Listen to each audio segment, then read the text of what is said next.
नमस्कार, मी डॉक्टर सुमेधा भोसले.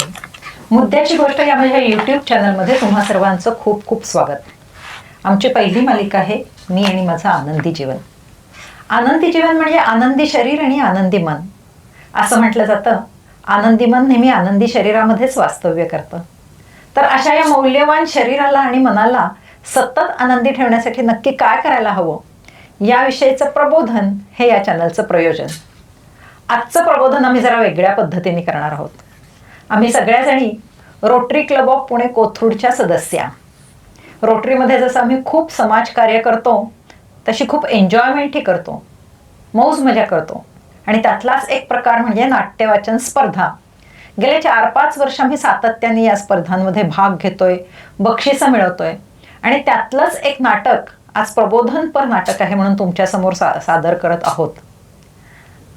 त्या नाटकाचं नाव आहे आनंदाने जगायचं. त्याच्यातून प्रबोधन काय होणार आहे याविषयी आपण नंतर चर्चा करणार आहोत. पण त्यापूर्वी एक थोडीशी विनंती होती की आम्ही हौशी कलाकार म्हणण्या इतपत सुद्धा कलाकार नाही. म्हणजे त्यात हौस आहे म्हणून आम्ही सादर करतोय, पण कलाकार म्हणून घेणं जरा अवघडच आहे. त्यामुळे जरा सांभाळून घ्या आणि मुख्य म्हणजे चॅनलला आधी सबस्क्राईब करा, लाईक करा, शेअर करा. तर सादर करतो आहोत आनंदाने जगायचं. लेखिका मी स्वतः डॉक्टर सुमेधा भोसले. दिग्दर्शन ही मीच केले. पात्र परिचय: लीना चंदना चितळे, आई नीता यादवाड, रुचा वर्षा लेले, डॉक्टर शिलू मावशी वंदना दांडेकर आणि सासूबाई मी स्वतः डॉक्टर सुमेधा भोसले. सादर करत आहोत आनंदाने जगायचं. अहो आई, प्लीज माझं एक काम कराल का? बँकेतून कॅश काढून आणली आहे, ती त्या गवंड्याला द्यायची आहे. खरं तर मी त्याला आत्ता सकाळीच बोलावलं होतं, पण नेमका त्याला वेळ नाही आत्ता. दुपारी 2 वाजता येतो असं म्हणाला आहे. हे पाकिट मी तुमच्या ड्रॉवरमध्ये ठेवते. हां अगं लीना, एवढं काय मोठं त्यात? देईन की मी त्याला. माहिती आहे हो मला, तुझं महत्त्वाचं प्रेझेंटेशन आहे ना उद्या, त्याच्यावर कॉन्सन्ट्रेट करा. अगं तुझ्या ऑफिसमधल्या मैत्रिणी आल्या होत्या ना मागे आपल्याकडे, तेव्हा किती कौतुक करत होते तुझं प्रेझेंटेशन नेहमी हटके असतं, इफेक्टिव्ह असतं. मला इतकं छान वाटलं ते ऐकून. कौतुकाने मन अगदी भरवून आलं.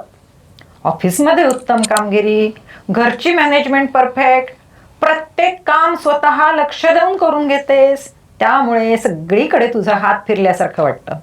रियाकडे किती छान लक्ष देतेस, तिला किती छान वळण लावलेस, आणि शिवाय नवऱ्याला ऑफिसमध्ये कामात मदत करतेस ना. अतुल सांगत असतो मला तुझ्याबद्दल भरभरून. बायकोचं कौतुक किती करू आणि किती नको असं होतं त्याला. मग तुझ्या एवढ्याशा कामाला मी कशी नाही म्हणेन? आई, सो स्वीट ऑफ यू.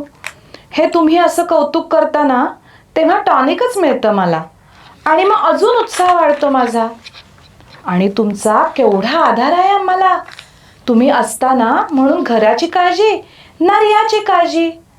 तिला चांगले संस्कार तुमच्यामुळेच तर मिळाले आहेत.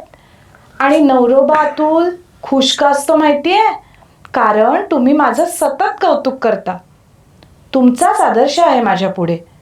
त्या काळी तुम्ही तुमची कारकीर्द गाजवली आहे, आता आम्हाला प्रोत्साहन देता. मग मी कशी मागे राहू? अगं पुरे झालं ग माझं कौतुक. सध्या माझ्याकडे वेळच वेळ आहे. तू एवढी परफेक्ट मॅनेजमेंट ठेवली आहेस. मला काय फक्त वरवर देखरेख ठेवायची असते. त्याला काय कष्ट पडतात. काय मस्त दिसतेस ग आज. हे फ्लोरल जॅकेट अगदी शोभून दिसतंय तुला. किती छान छान डिसेंट कपडे निघालेत ग हल्ली. आमच्या वेळी नव्हते ग एवढे पॉश कपडे. आई, तुम्ही काय स्टायलिश राहायचात. तुम्ही तर ज्वेलरी पण मॅच करत होतात ना, अजूनही करता. केवढं छान कलेक्शन आहे तुमचं. चलो आई, बाय, येते. तेवढं पाकिट मात्र आठवणीने द्या बरं का गवंड्याला. Bye bye. दिवसभर आता एकटे पण काय करायचं रोज रोज. लीना सांगते तशी माझ्या तरुणपणी मी सुद्धा मीटिंग्स गाजवल्या आहेत. माझं संभाषण कौशल्य, माणसं हाताळण्याची पद्धत, याच्या सगळीकडे चर्चा होत असत. माझे कपडे, ज्वेलरी, परफ्युम्स, पर्सनॅलिटी याविषयी पण बोलणं होत असं माझ्या मागं. त्या काळी जरा स्त्री उद्योजकांचं प्रमाण कमीच होतं. माझ्या परफेक्शनमुळे पुरुष उद्योजकही बिचकून असत मला. लीना देखील भलती गोड आहे बाई आणि स्मार्ट सुद्धा. साठे घराण्याची गादी चालवते कन्या. कन्याच म्हणायची. केवढा जीव लावलाय मला. काडीचं काम करू देत नाही. प्रत्येक गोष्ट आधी कानावर घालून मगच करते. मान देते. आपण आपलं प्रोत्साहन द्यायचं, देखरेख करायची, झालं. आता काय, रियू पण मोठी झाली आहे, स्वतंत्र झाली आहे, CA व्हायचं म्हणतेय. ती लहान होती तेव्हा पटापट दिवस जायचा. आता मात्र दिवस जाता जात नाही. चला आता TV वर सिरियल बघू. किती जाहिराती असतात त्यापेक्षा आपला OTT बरा. पण त्यावरचं सुद्धा जवळ सगळं बघून झालंय. तरी बरं म्हणायचं. TV, मोबाईल याच्यामुळे वेळ तरी जातो. बघता बघता 5 वाजले सुद्धा. लीनाबाई कशा नाही आल्यात अजून? आलीये मी.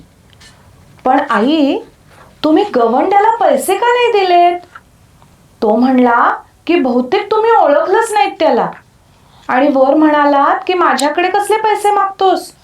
उगाच दुपारी मी एकटा असताना यायचं नाही हो कुणी. अगं कसले पैसे? आणि मी कुठून देणार ग पैसे बिसे? अहो आई, असं काय करता? मी सकाळी इथे ड्रॉवरमध्ये तुम्हाला सांगूनच तर पाकिट नाही का ठेवलं.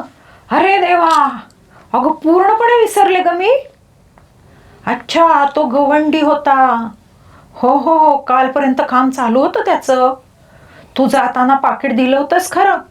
दोनच्या आता सांगितलं सुद्धा होतंस मला. तो आला ग, पण माझ्या काही लक्षातच नाही ग आलं. माझी ट्यूब पेटलीच नाही. असं कसं झालं ग? माझ्या लक्षात कसं नाही आलं ग? जाऊ दे, नका वाईट वाटून घेऊ. विसरला असेल चुकून. उद्या सकाळीच येतोय तो पाकिट घ्यायला. चला देवापुढे दिवा लावते. रिया येईलच आता. हा आठवडा बाई अगदी बिझी गेला. रियाशी, आईंशी फारसं बोलणं सुद्धा नाही झालं. अतुल तर उद्या परवा कॉन्फरन्सलाच चाललाय. त्याच्याशी देखील नीट बोलणं नाही झालं. आता तो आला की सर्वजण मस्तपैकी आउटिंगला जाऊया एक दिवस. म्हणजे सगळ्यांशी पोटभर गप्पा होतील. निदान 3-4 तास लंच किंवा डिनरला तरी जाऊया. शिल्पा शेट्टीचं ते बॅस्टियन एम्पायर नव्यानेच तो ओपन झालंय, तिकडेच जाऊया मस्तपैकी. मग मात्र रिया बिझी होणार. केवढा तो अभ्यास CA एंट्रन्सचा. एक ब्रेक तो बनता है.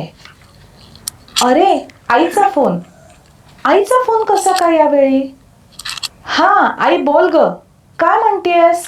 अगं, तुझ्या सासूबाई निलिमाताई फोन का नाही उचलत आहेत? कुठं बाहेर गेले आहेत का? रिंग तर वाजतीये. सायलेंटला ठेवलाय का फोन त्यांनी? अगं घरातच तर आहेत. बघते हां.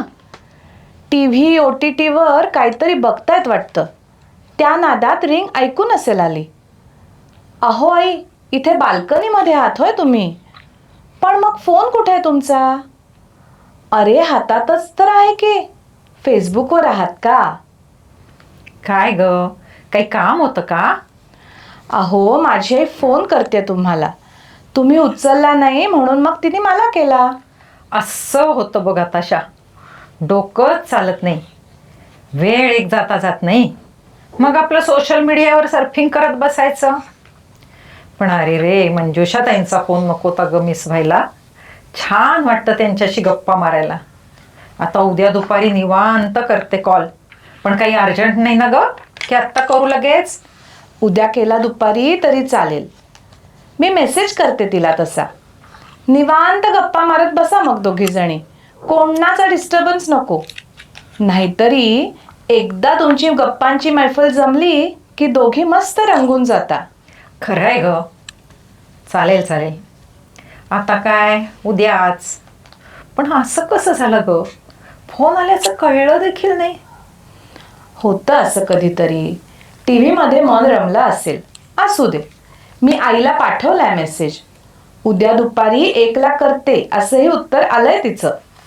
मंजुषा ताईंचा फोन म्हणजे नक्की काहीतरी इंटरेस्टिंग प्लॅन असणार.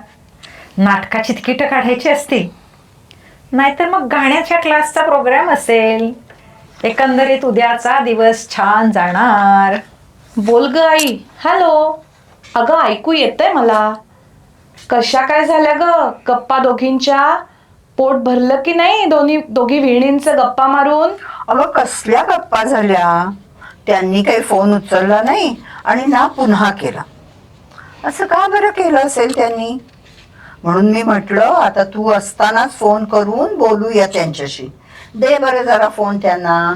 अगं हल्ली जरा विसरायला लागल्यात त्या. मी देईन आठवण करून त्यांना. अगं दे आत्ताच. आता फक्त 4 दिवसावर आलाय आमचा गाण्याचा कार्यक्रम.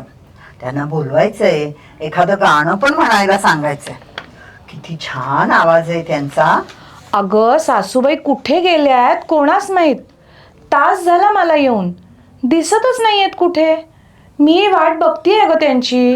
अगो काय गो हे लीना, एकमेकींना सांगितल्याशिवाय किचन मधून हॉल मध्ये सुद्धा न जाणारे तुम्ही दोघी, आणि चक्क तासभर झाला तरी तुला माहित नाही ते कुठं गेलेत ते. आश्चर्यच आहे बाई. अगं काय सांगू आई तुला, गेल्या आठवड्यात मी जरा जास्तच बिझी होते ग. माझं घराकडे जरा दुर्लक्षच झालंय. हो खरं, तू म्हणाली होतीस कोणत्या तरी मोठ्या प्रोजेक्टवर तुझं काम चालू आहे, फॉरेन डेलिगेट्सच्या समोर प्रेझेंटेशन आहे. पण अशा वेळी निलिमाताई तर स्वतः जातीने लक्ष घालून सर्व नोकरांकडून छान काम करून घेतात, रियाकडे स्पेशल लक्ष देतात. तुझं असं बिझी असणं त्यांच्यासाठी नवीन नाहीये.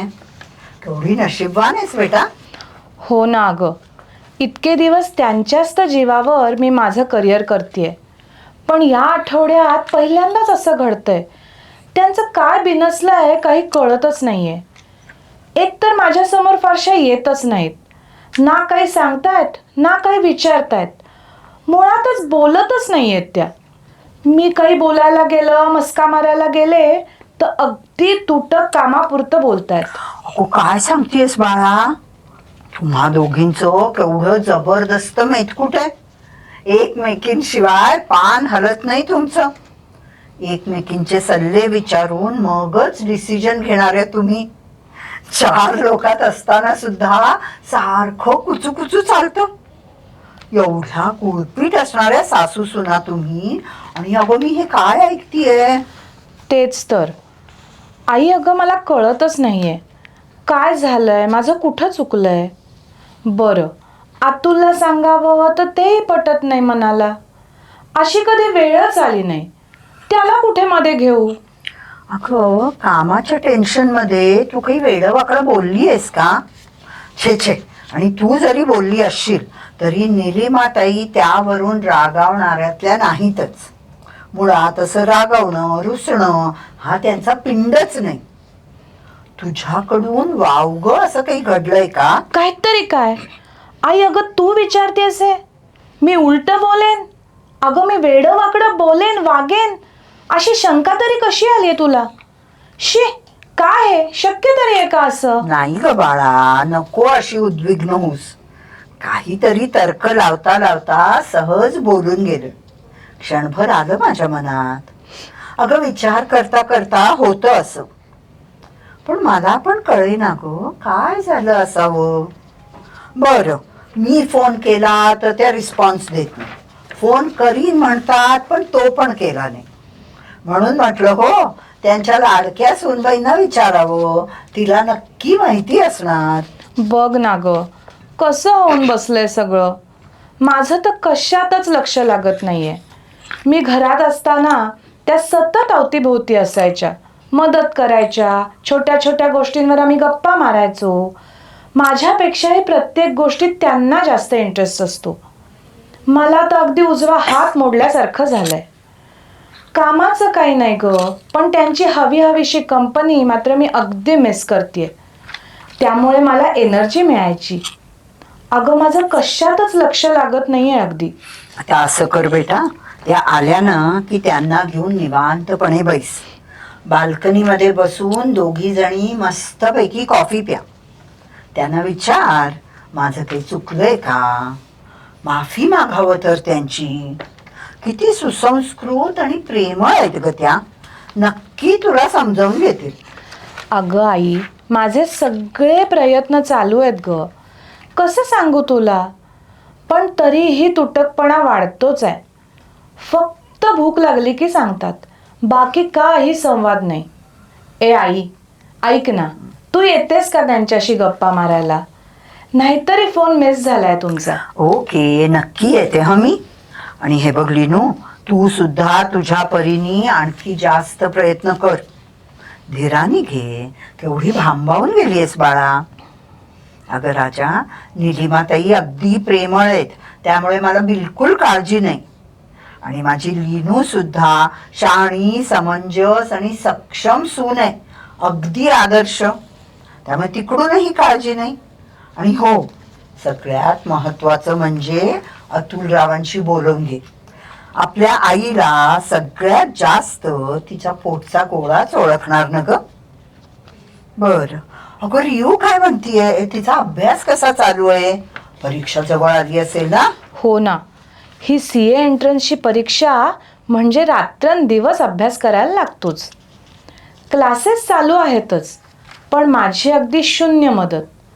अगं सासूबाईंची कशातच मदत नाही, त्यामुळे शारीरिक आणि मानसिक दोन्हीकडून मला ताण आहे. आई, खरं सांगू का, तू चांगले 4 दिवस राहिलाच ये. बरं बरं, येते हा.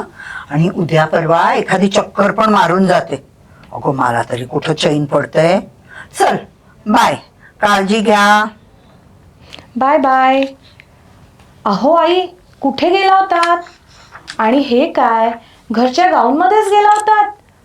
शेजारी गेला होतात की काय? चप्पलही नाहीये पायात. रियू, रिया बेटा, झाली का परीक्षा? चला जेवायला बसूया. लीना, स्वयंपाक तयार आहे ना ग? भूक लागली आहे, जेवायला वाढा. हो, घेते हा लगेच पानं. थोड्याच वेळात होईल सगळं तयार. आणि रियाही यायची अजून. 7ला सुटतो ना तिचा क्लास. ती आली रे आली की लगेच बसूया जेवायला. अगं भूक लागली आहे, स्वयंपाक झालाय ना? जेवणाची तयारी करा पटपट. हो हो, लगेच करते. एवढी भूक कशी लागली? कामाच्या मावशी म्हणाल्या 4 वाजता चिवडा सामोसा खाऊन आणि चहा पिऊन मग बाहेर गेल्या. काय झालं यांना? आणि इस्त्रीचे कपडे, मॅचिंग या विषयात कायम पर्टिक्युलर असणाऱ्या या अशा घरच्या गाऊनवर पायात चप्पल सुद्धा न घालता कुठे गेले असतील? एक कर्तृत्ववान आदर्श व्यक्तिमत्व, नेहमी टापटीप राहणाऱ्या, माझ्या कपड्यांवर टिप्पणी करणाऱ्या, मला सूचना देणाऱ्या या निलिमाताई साठे अशा का वागतायत? काही समजत नाहीये. डोकं भंजाळून गेलंय पार. आता मात्र अतुलशी बोलायलाच हवं. सगळं लाईटली घेतो नेहमी. उद्या परवा आता सेमिनारलाच जातोय. सोमवारी मात्र नक्कीच बोलूयात. आईंना कसं बरं खुश करावं? उद्या त्यांना आवडते तर फणसाची भाजी करूया आणि गूळ घालून शिरा सुद्धा. नाहीतरी त्यांना सारखी खूप भूक लागतीये, तर त्यांच्या आवडीचा बेत करूया. बघूया खुश होतात का.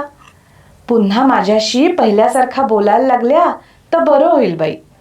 रियू, काल उशिरा आलीस का ग? जेवलीस का नीट? लीना, नाश्ता तयार आहे ना ग? आई, आत्ताशी 7 वाजलेत. आंघोळ करून घेता का? तोपर्यंत नाश्त्याचं बघते मी. आणि रिया काल लगेचच नाही का आली? तुम्ही दोघींनी एकत्रच कढी खिचडी खाल्लीत. आता आंघोळ करून घ्या आणि या लगेच नाश्त्याला. कशाला आंघोळ? काही नको आंघोळ बिंघोळ. चल जाऊ दे मला. अहो आई, कुठे चाललात? भूक लागलीये ना? नाश्ता होईपर्यंत कॉफी घेताय का? तुम्हाला आवडते म्हणून अतुलने कालच खारी आणली आहे. दे दे, खारी दे, कॉफी दे. हो हो, देते लगेच. बसा ना, मस्त वेलदोडा लावते कॉफीला. आई, काल संध्याकाळी कुठे गेला होतात तुम्ही? शेजारी मीटिंग होती का? काही सोशल प्रोजेक्ट चालू आहे वाटतं. माझी मदत लागली तर नक्की सांगा बरं का. मी नक्की वेळ काढेन. मागच्या वर्षी तुम्ही 10वी नापास मुलांना इंग्लिश आणि गणित शिकवत होतात. यावर्षी काय प्लॅन आहे? मला नक्की इन्व्हॉल्व करा हां. कॉफी दे, खारी दे. अजून हवी का कॉफी? ही घ्या माझी. आई, आपण डॉक्टरांना भेटूया का? भूक भूक होती ना सारखी. अगं खारी दे, आणतो पुढे इकडे.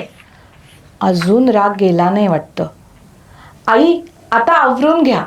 आंघोळ झाली की लगेच नाश्ता करू. काय म्हणताय शेजारीणबाई? बघावं तेव्हा तुम्ही आपल्या बिझीच. इंटेलेक्च्युअल क्लास ना तुमचा, काहीतरी महत्वाचं काम असणार चालू. झूम मीटिंग वगैरे चालू नाही ना लीना मॅडम? काय करूच्या टोमणे मारतेस? अगं आज अतुल सेमिनारला गेलाय आणि रिया टेस्ट सिरीजला गेलीये, म्हणून जरा राहिलेली कामं उरकते इतकंच.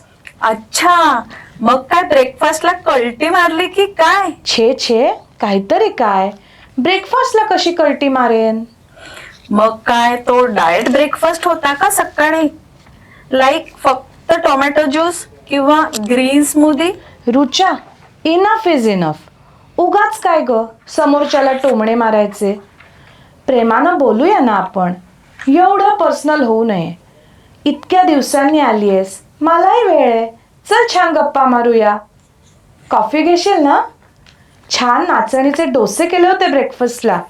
बॅटर पण शिल्लक आहे, टाकू का 2? म्हणजे संडे स्पेशल ब्रेकफास्ट तयार केला होता तर.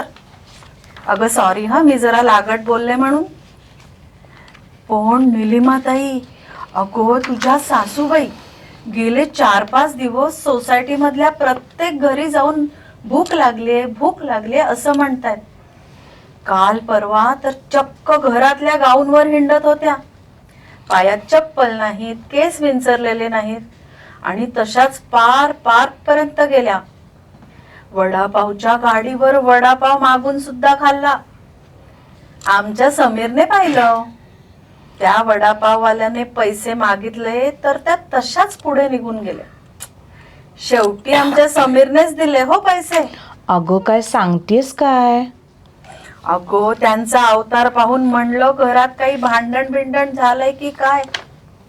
आमच्या कॉर्पोरेट क्वीन लीना मॅडमनी घराबाहेर काढलं की काय प्रख्यात निलिमासाई साठ्यांना. नैना सांगत होती तिच्याकडे साबुदाणा खिचडी आणि फ्रूट सॅलड खाल्लं, अगदी पुन्हा पुन्हा मागून.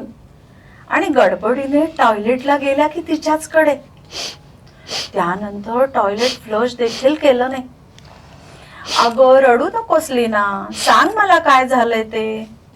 अगं काय सांगू तुला, गेले काही दिवस माझ्याशी नीट बोलतच नाहीत. घरात काही लक्ष नाही, स्वतःचं नीट आवरत नाहीत. एवढंच काय, माझ्या प्रश्नांना उत्तर सुद्धा देत नाहीत. अगं दुखावलंयस की काय त्यांना? का अपमान केलायस त्यांचा? की तुझ्या इंटेलेक्च्युअल वर्क मुळे बिझी राहून नीट खाऊ पिऊ घालत नाहीयेस त्यांना? एक लक्षात ठेवली ना, त्याही निलिमाताई साठे आहेत. उत्तम करिअर असलेल्या यशस्वी महिला आहेत. आपणही त्यांचा मान ठेवायला हवा. हे बघ रुचा, त्यांची आणि माझी रिलेशन्स अतिशय उत्तम आहेत. मला त्या आईसारख्याच प्रिय आहेत. मला त्यांचा अतिशय अभिमान आहे. त्यांच्यामुळेच तर मी माझे करिअर करू शकले. आणि त्यासुद्धा माझ्याशी खूप छान वागतात, प्रेमळ आहेत त्या. माझ्या शिक्षणाचं, कामाचं, खरं तर माझ्या प्रत्येक गोष्टीचं त्यांना खूप कौतुक आहे. त्यांचा फक्त सपोर्टच आहे असं नाही ग, आमच्या कुटुंबाच्या सर्वा आहेत त्या. माझाही त्यांना अतोनात अभिमान आहे. आमच्या सगळ्या नातेवाईकांमध्ये म्हणजे सासरच्या आणि माहेरच्याही त्या नेहमी माझं कौतुक करतात. त्यांच्या जीवावरच तर मी रियाला सोडून काहीही करू शकली आजपर्यंत. आम्हाला माहिती आहे की सगळं, पण सध्या काहीतरी घडलं असणार. त्याशिवाय थोडीच त्यांचं असं वागणं झालंय. एवढं कसं काय वागणं बदलेल बरं, चांगलं सगळं चालू असताना. आई, बरं झालं बाई तू लगेच आलीस. आम्ही सासूबाईंबद्दलच बोलत होतो. अगं 5 मिनिटं झाली, मी ऐकत होते तुमचं बोलणं. पण आधी मला सांग, निलिमाताई कुठे आहेत आता? अगं मगाशीच येऊन झोपल्यात बेडरूममध्ये. पण रुचानं जे सांगितलंय ना ते ऐकून मी फार अस्वस्थ झालीये ग. हे बघ, आता मी आलीये ना, काही काळजी करू नकोस. नीट सांग बरं मला, हा काय प्रकार आहे? सुरुवात कशी झाली? अगं 1-2 महिन्यांपासून मधूनच चिडचिड करायला लागल्यात. कधी नाही तर रागवणं, खेकसणं, अग्रेशन असं सुरू झालं. पण दुसऱ्या दिवशी अगदी छान वागतात. बरं, रागवण्याचं काही खास कारण? तू बिझी असायचीस का जास्त? अगं, मी कल्पना सुद्धा करू शकत नाही की निलिमाताई रागवत असतील. कायम तुला डोक्यावर घेऊन मिरवणाऱ्या तुझ्या सासूबाई त्या कशा रागवतील अगं? सतत तेच बोलायच्या. रियाकडे लक्ष दे, अतुलकडे लक्ष दे. अतुल सुद्धा त्यांची चेष्टा करायचा. मग त्यांना म्हणायचा, अगं आई तिला सांग जरा कमी लक्ष दे. मी आपली त्यांना खुश करायचा प्रयत्न करायचे. एखाद दिवशी खेकसत पण असत. परवा 2 वेळा आंघोळ केली. काल संध्याकाळी 4 ते 7 घराबाहेर होत्या. हो, तू म्हणालीस फोनवर तुला न सांगताच बाहेर गेल्या आहेत. आणि मग एवढ्या उशिरा 7 वाजता आल्या? हो ना, घरातल्या गाऊनवर चप्पल न घालता गेल्या आहे बाहेर. रुचा सांगतेय पार्क जवळच्या वडापाववाल्याकडे वडापाव पण मागून खाल्ला. हो ना, आमच्या समीरने पाहिलं आणि तो होता म्हणून पैसे दिले त्याने वडापाववाल्याचे. नाहीतर त्याने पैसे द्या म्हणून कटकट सुरू केली होतीच. ह्या आपल्या तशाच निघाल्या होत्या. अहो काकू गेला आठवडाभर तर त्या सोसायटीमध्ये कोणाच्याही घरात शिरतात आणि मागून घेऊन खातात. अगदी पुन्हा पुन्हा मागतात. भूक लागले म्हणतात. सुरुवातीला सर्वांनी स्वागतच केलं. निलिमाताई साठे स्वतःहून आल्यात म्हटल्यावर अगदी कौतुकानं वाढलं हो. पण सारखं कोण करणार ना कौतुक? त्यातून खाऊन झालं की टॉयलेट वापरतात आणि नंतर फ्लश सुद्धा करत नाहीत. स्वतःची स्वच्छता तरी नीट करतात की नाही कोण जाणे. सगळीकडे आधी गॉसिप आणि आता तर उघड चर्चा चालू आहे. म्हणजे मला एक नाही हा गॉसिप बिसिप करायला आवडत. पण नैना, स्वाती, सोनिया, रेवती सतत आपला एकच विषय, कॉर्पोरेट क्वीन लीना आणि तिच्या सासूबाई. काही नाही हो काकू, त्या सगळ्या आहेत रिकामटेकड्या. पण मी आपली माझ्या कामातच असते हो. आपण भलं की आपलं काम भलं.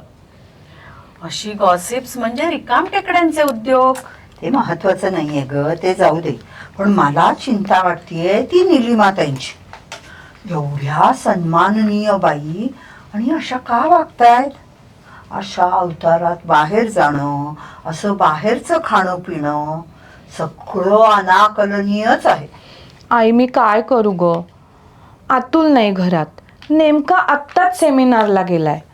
रियाची परीक्षा तोंडावर आली आहे. माझी पण काही महत्वाची प्रेझेंटेशन्स प्लॅन्ड आहेत. कसं मॅनेज होणार ग सगळं? कमाल आहे हा लीना तुझी. आत्ता सुद्धा तुझ्या डोक्यात रियाची परीक्षा आणि तुझ्या प्रेझेंटेशनचाच विचार चालू आहे. अगं सासूबाईंचा मूड सांभाळ आधी. सावलीसारखी राहा त्यांच्या बरोबर. इतके दिवस उपभोगलेस ना त्यांचं कौतुक आणि लाड, मग दे की आता जरा वेळ त्यांना. हे बघा मुलींनो, आपण संभाषणामध्ये थोडीशी डिसेन्सी ठेवूयात. आता मी आली आहे ना, तुम्ही काही काळजी करू नका. निलिमाताई उठल्या की मी करेन ना चर्चा त्यांच्याशी. प्रॉब्लेम कितीही मोठा असला तरी बोलून तोडगा निघतो त्याच्यावर. आणि आमच्या दोघींची तर खास गट्टी आहे. पण लीना सुद्धा करतच होती की प्रयत्न. मला तर वाटतंय लीनाकडूनच काहीतरी चूक घडलीये. त्या नक्कीच खूप दुखावल्या गेल्यात. रागावल्यामुळे त्यांच्यातली सासू जागी झालीये आणि त्या भरात त्या लीनावर सूड उगवतायत. अगो रुचा, काय ग तुझं हे बोलणं? पण तरी सुद्धा बाळा, तू आम्हाला खूप मोठी मदत केलीयस, महत्वाची माहिती दिलीयस. लीना आणि अतुलराव यांच्या वतीने मी तुझे आभार मानते. आणि काही मदत लागली तर बोलवेन हो तुला नक्की. बर, लीनानी नीट आतिथ्य पाळलं का नाही? आज जरा ती डिस्टर्ब आहे ना म्हणून विचारलं. एरवी ती नक्की पाहतेच. कॉफी तर झालेली दिसतीच आहे. तुलाही उशीर होत असेल ना? निघालीस तरी चालेल हो बाळ. धन्यवाद. हो, कॉफी झाली, नाचणीचे डोसे पण झाले. मलाही निघायचे होतेच, पण मग विचार केला निलिमाताई उठल्या असत्या तर त्यांची बाजू पण कळली असती ना. दोन्ही बाजू समजल्या की मग लक्षात येतं नक्की कोण चूक आणि कोण बरोबर ते. आम्हाला सोसायटीतल्या सगळ्यांनाच उत्सुकता होती. तसं मला नाही आवडत ना गॉसिपिंग, पण एकदा नीट सगळ्यांना समजलं ना तर उलट सुलट चर्चा तरी थांबतील, नाही का? अगं सांग सगळ्यांना, लीनाची आई आली आहे आता आणि मी जायच्या आधी सगळ्यांना भेटून जाईन निलिमाताईंच्या सह. आणि कुणाची चूक आहे हे पाहण्यापेक्षा प्रश्न कसा सोडवला हे आम्ही सांगू. आणि मुख्य म्हणजे तुम्हा सर्वांचे आभार मानायला हवेत. तुम्ही सगळ्यांनी निलिमाताईंना खाऊ पिऊ घातलं, ते सुद्धा आपुलकीनी आणि आदराने. आभार तर मानायलाच हवेत ना. आता निघ हो बाळ तू. बरं काकू, निघते. मी कोणालाही काहीही सांगणार नाही. पण मग मी संध्याकाळी येऊ का पुन्हा निलिमाताईंना भेटायला? अगं नको बेटा, तसं वाटलं ना तर बोलून घेऊच ना तुला. लीना करेल हो फोन तुला नक्की. चल बाय बाय बाय. अरे वा, निलिमाताई उठल्या वाटतं.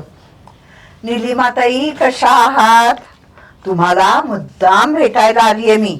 कशी झाली झोप? झोप कुठली लागायला? पण आपण कोण? चहाची वेळ झाली. रियाची परीक्षा झाली का? रिया, ए रियू बाळा, चहा प्यायला हवा. अहो असं काय करता? ओळखलं नाही का तुम्ही मला? मी मंजुषा, तुमची विहीण. रागावलात की काय माझ्यावर? अहो मुद्दाम आलीये मी. परवा तुम्ही मला फोन करणार होतात, तुमचा फोनही आला नाही आणि तुम्ही माझा फोनही उचलला नाही. आता म्हटलं प्रत्यक्ष जाऊन भेटावं. बऱ्याच दिवसात आपल्या गप्पांचा फड नाही रंगला. आज निलिमाताई मनसोक्त गप्पा मारायच्या. हा, मनसोक्त गप्पा मारू, भजन करू. राम हा करील तुझा सांभाळ, प्रभू कृपेचे मेघ दाटता, प्रभू कृपेचे मेघ दाटुनी भरते रोज आभाळ. राम हा करील तुझा सांभाळ, राम हा करील तुझा सांभाळ.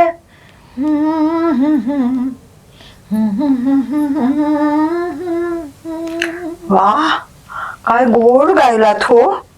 काय आवाज छान लागलाय. गाणं अगदी मनाला भिडलं. अहो खरं तर मी तुम्हाला आमच्या भजनी मंडळाच्या गाण्याच्या कार्यक्रमाचं आमंत्रणच द्यायला आलीय. यायचं हा नक्की, आणि एक गाणं तर नक्की म्हणायचंच. आवडलं तुम्हाला? हो. पण आमची लीना काय गाते? किती छान वळण लावलंय हो तुम्ही तुमच्या लेकीला.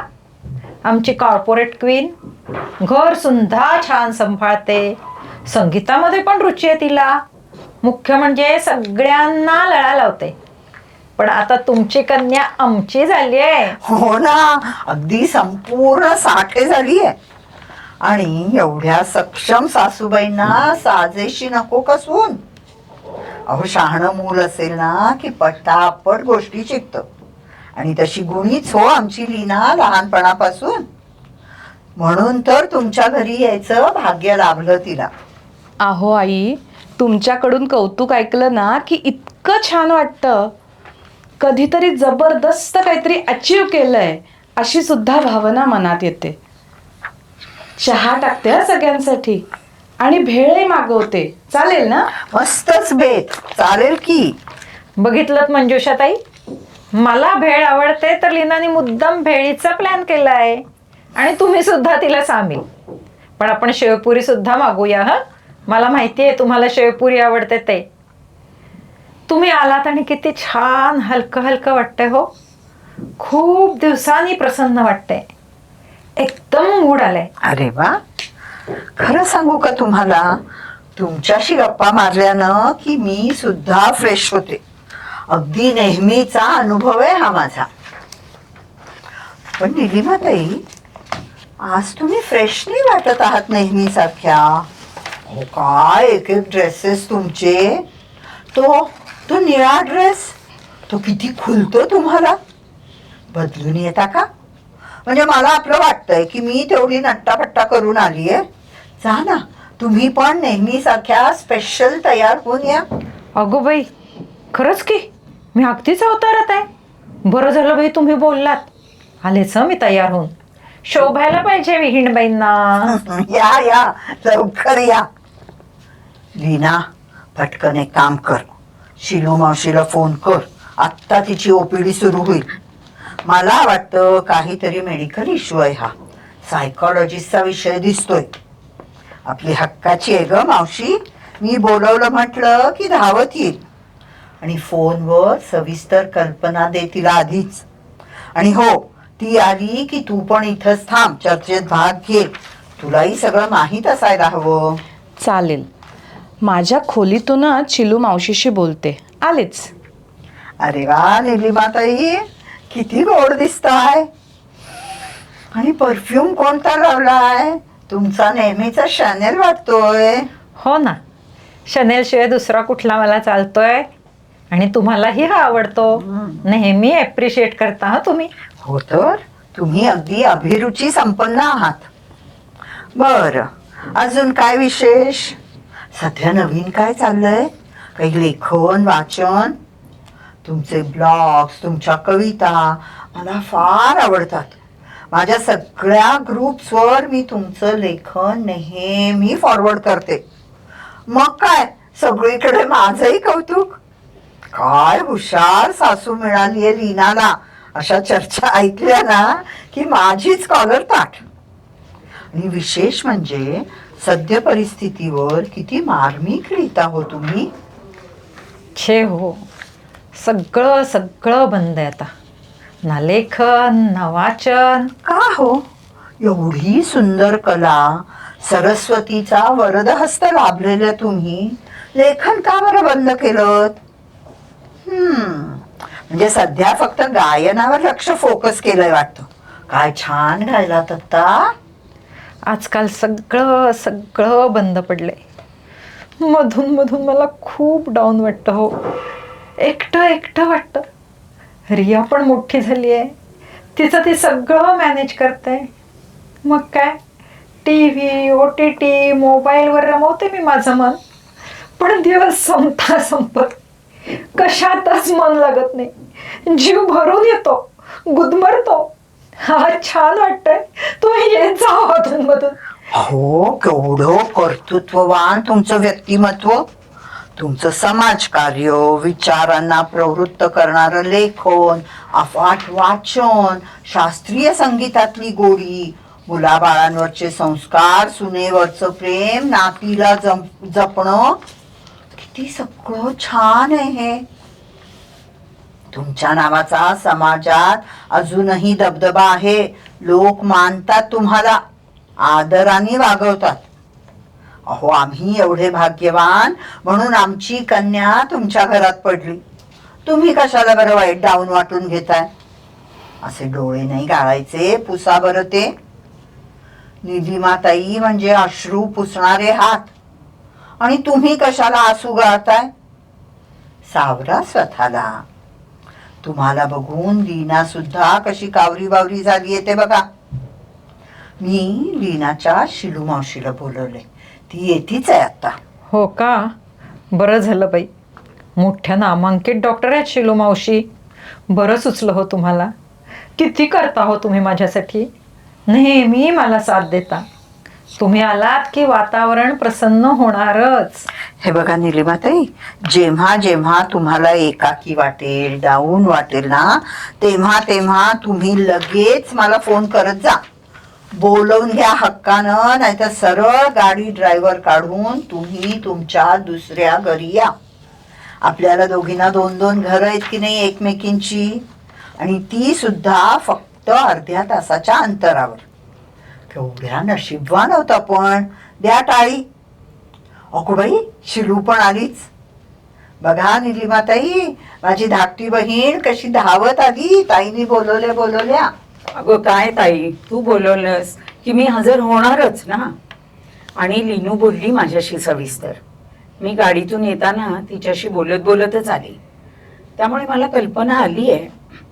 फक्त थोडा उशीर झाला ग ट्रॅफिकमुळे. तुम्हाला वाट बघायला लागली का? सॉरी हं.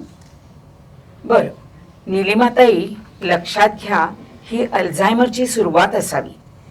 आत्ता या क्षणाला तुम्ही इतक्या फ्रेश दिसत आहात ना, त्यावरून सांगते की ही जस्ट सुरुवात असावी.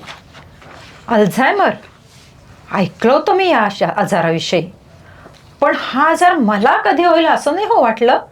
कशामुळे होतो हा आजार? हा, तशी ठोस कारणं काही नाहीत. कोणालाही होऊ शकतो हा आजार. स्त्री, पुरुष, गरीब, श्रीमंत, साधारण व्यक्ती, बुद्धिमान व्यक्ती, हा आजार कोणताच भेदभाव करत नाही. तरी सुद्धा ढोबळमानाने कारणं सांगायची झाली ना, तर अनुवंशिकता, फॅमिली हिस्ट्री, एकाकीपणा, घरातलं वातावरण, डिजिटल लाईफस्टाईल म्हणजे मोबाईल, संगणक, टीव्ही याचा अति किंवा चुकीचा वापर, किंवा दीर्घ स्क्रीन टाईम, सेडेंटरी लाईफस्टाईल म्हणजे व्यायामाचा अभाव किंवा चुकीचा आहार, आणि मानसिक धक्का, अशी अनेक कारणं देता येतील. पण मग या स्टेजला मी काही प्रतिबंध करू शकते का? काय काय काळजी घेऊ मी? तसं ताई तुम्हाला घेऊन क्लिनिकला येईलच. आपण आधी टेस्ट करूया, MRI वगैरे. पण आता यापुढे लक्षात ठेवायचं की आपल्या स्मरणशक्तीला जपण्याचा आटोकाट प्रयत्न करायचा. टीव्ही, मोबाईल यांचा फक्त गरजेपुरता वापर करायचा. लाईफस्टाईल सुधारायची. उगाच एकाच जागी तासनतास बसलोत असं करायचं नाही. दर एक अर्ध्या तासांनी जरा हातपाय हलवायचे. दिनचर्या चाखून ठेवा ना छानशी. रोज व्यायाम करायचाच. जिमला जा. तुम्हाला झेपतील ते व्यायाम देतात तिथे. हास्य क्लब जॉईन करा. सोपी सोपी योगासनं करायची. सर्वात महत्त्वाचं म्हणजे प्राणायाम, मेडिटेशन, सुदर्शन क्रिया चुकवायची नाही. रोज नियमित निदान 10 तरी पानं वाचत जा. आणि काय वाचलं याच्या नोट्स काढायच्या. तुम्ही तर ब्लॉग्स लिहिता, छान छान कविता लिहिता. अहो, जे रुग्ण असं लिहित नाहीत ना, त्यांना तर मी दिनचर्या किंवा उद्याचा प्लॅन असं लिहायला सांगते. आणि मग एक एक ऍक्टिव्हिटी झाली की टिकमार्क करायची. नियमित मैत्रिणींना, नातेवाईकांना भेटायचं. लोकांच्यात मिसळायचं. त्यांच्याबरोबर इंटरॅक्ट करायचं. यातल्या बऱ्याच गोष्टी मी करत होते बरं का, पण हळूहळू बंद झाल्या एक एक गोष्टी. म्हणजे त्या टीव्हीमुळे आणि फेसबुकमुळे ना वेळच होईनासा झाला. तिथंच चुकलं. एका जागी बसून OTTवर सिरियल्स बघायची सवय लागली. आता मात्र लगेच एक एक सुरू करीन. म्हणजे मग दिवस कसा जाईल हेही कळणार नाही, आणि मुख्य म्हणजे झोप छान लागेल. येस, मैत्रिणी, पिकनिक, भिशी, धांगडधिंगा, संगीत, जे जे काय करता येईल ते करा. मेमरी गेम्स, सुडुकू, काही म्हणजे काही सोडू नका. मी तर म्हणेन तुम्ही तुमच्या अनुभवांचं एक छानसं पुस्तक लिहा ना. लोकांना मार्गदर्शन मिळेल. आणि हो, सिनियर सिटीजन्ससाठी वेगवेगळ्या ट्रिप्स असतात ना, ते छान काळजी घेतात. त्या ट्रिप्सना जा ना. खरंच हो, जेव्हा जेव्हा मी ट्रिप्सना जाऊन यायचे ना, तेव्हा तेव्हा मस्त फ्रेश होऊन यायचे. आताशा असं वाटतं की कुठं दगदग करायची या वयात, आणि नेमकं हेच चुकलं. एक एक गोष्ट कमी केली. म्हटलं निवांत राहावं घरी. खरं तर चटक लागते हो या सोशल मीडियाची आणि आरामाची. बरोबर. मग आता ताबडतोब डिजिटल डिटॉक्स करायचं. त्याऐवजी मेंदूचा वापर करायचा. नवीन काहीतरी शिका. पेटी, पेंटिंग, जे काय आवडेल ते. तुम्ही स्वयंपाक पण कितीतरी छान करता. तुमच्या रेसिपीजची डायरी लिहा ना. प्रत्येक पदार्थ, त्यातल्या जिन्सा, त्यांचे प्रमाण सगळं लिहून ठेवा. लिनूला किती फायदा होईल त्याचा. आणि मग आमची पण चैन होईल. आम्हाला सुद्धा छान छान पदार्थ खायला मिळतील ना. नक्की लिहिते. मला ना असं वाटतंय की माझीच मला नव्याने ओळख होतीये आणि उत्साह वाटतोय हो. मला ना अजून एक आठवण आहे तुमच्या लेखनाची. लीनाचं नवीन नवीन लग्न झालं होतं ना, तेव्हा माझी सायकोलॉजीची पोस्ट ग्रॅज्युएशन जस्ट झालं होतं. त्यावेळी तुम्ही मला काय सुंदर पत्र लिहिलं होतं. मी अजून जपून ठेवले. लिहा ना सर्वांना तशी छान छान पत्र. खरंच गो शिलू, करण्यासारख्या किती गोष्टी आहेत. घरात नोकर चाकर आहेत तर त्यांच्या मदतीने किती काही करू शकतो आम्ही. बरोबर. तुम्ही दोघी विहिणी बुद्धिमान आहात. तुम्हाला समाजसेवेची आवड आहे, मग त्यामध्ये गुंतवून घ्या ना स्वतःला. तुमच्या ज्ञानाचा होऊ दे ना समाजाला फायदा.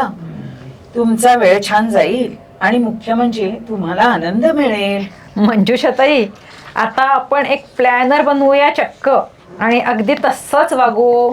अगदी नक्की प्लॅनर बनवूयात. बरं शिलूताई, हे झाले प्रतिबंधक उपाय. पण मी आणखीन काही वेगळी काळजी घेऊ का सध्या?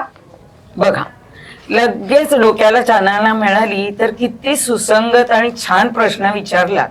आणि अगदी महत्वाचा, मी तिकडेच वळणार होते.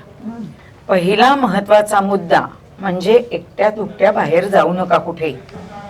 गेलातच तर घरचा पत्ता, त्यावर अतुल, लीना, ताई, अगदी माझा सुद्धा नंबर लिहिलेलं कार्ड जवळ ठेवा. बाहेर जाताना अंगावर दागिने घालू नका. मुळात एकट्या जाऊच नका हो बाहेर. लीना, त्यांच्याबरोबर जाण्यासाठी एखादी बाई ठेव ना. किंवा आज जसं आईला बोलवून घेतलं ना, तसेच कोणाला तरी अधून बोलवत जा ना. अगं, त्यांना अश्युरन्स मिळायला हवा की त्या सगळ्यांना हव्याहव्याश आहेत. त्यांना मजेत राहू दे. आणि जर वाटलंच त्या वेगळ्या वागतायत तर लहान मुलासारखी त्यांची काळजी घ्या. नातेवाईकांना, शेजार पाजाऱ्यांना कल्पना द्या आणि लागली तर त्यांची मदत पण घ्या. या आजाराचं नाव ऐकलं होतं, त्याच्या स्वरूपाचीही कल्पना होती. पण आता मात्र फार छान लक्षात आलं हं सगळं. घेईन मी व्यवस्थित काळजी. ट्रीटमेंटचा हा महत्त्वाचा भाग आहे. मजेत जगायचं, आनंदाने जगायचं. माझी लीना तर गुणी आहेच आणि अतुलची तर तुलनाच नाही कोणाशी. अतुलच तो. आणि मंजुषाताई सुसंस्कृत आहेत. हो तर ताई, तू ना तुझ्याही नकळत डायरेक्ट ट्रीटमेंटला सुरुवात केली आहेस. अगं, असंच वागायचं असतं या वयात एकमेकांशी. त्यांच्या कर्तृत्वाचे पाढे वाचायचे. त्यांना त्यांच्या क्षमतांची जाणीव करून द्यायची. त्यांना टापटिपीत राहायला प्रवृत्त करायचं. त्यांचे लाड करायचे. शिलू मावशी, खूप छान माहिती दिली तर तुम्ही. माझी सगळी मरगळ गेली. तुमच्या आजच्या व्हिजिटला मी पुरेपूर यश देणार आहे. माझ्यात आमूलाग्र बदल करते की नाही बघाच आता. इतकं छान वाटतंय म्हणून सांगू ना. खरं तर मला काहीतरी सुचतंय. ऐकू? इर्षाद, जरूर ऐकवा. अरे वा, मस्तच, कमाल आहे. वाह, ऐकवा.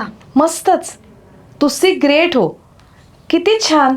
तुमचं काव्यमय बोलणं किती दिवसात ऐकायला मिळालं नाहीये. मला खूप खूप आवडतं ते ऐकायला. ऐका, निसर्गानं आम्हाला भरभरून दिलं आणि आम्ही त्याचं सोनं केलं.